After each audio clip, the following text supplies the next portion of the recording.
Presiden Ukraina Volodymyr Zelensky menegaskan bahwa Kiev tidak berutang apapun kepada Amerika Serikat. Hal ini menanggapi permintaan Washington soal mineral tanah langka sebagai imbalan atas bantuan yang diberikan. Dikutip dari Anadolu Agency pada Kamis 24 Februari 2025, Zelensky membantah tuduhan bahwa Ukraina tidak tahu terima kasih.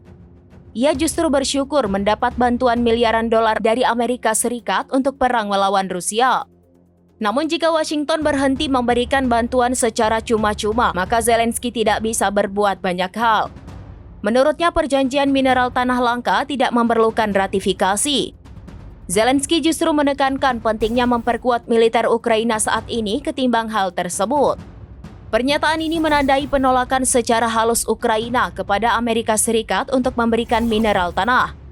Namun Presiden Amerika Serikat Donald Trump mengatakan bahwa Zelensky akan berkunjung ke Gedung Putih pekan ini guna membahas perjanjian tersebut.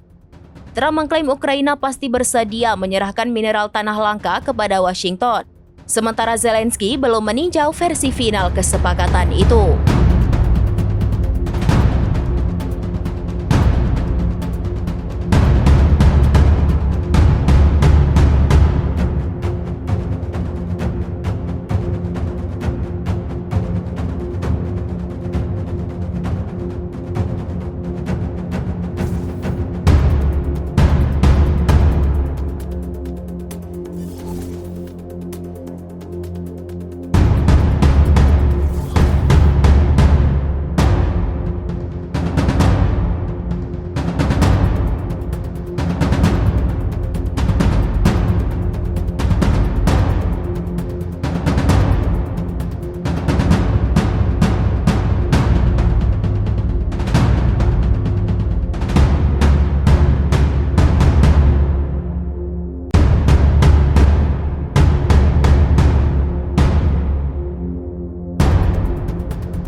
Download Tribun X sekarang, menghadirkan lokal menjadi Indonesia.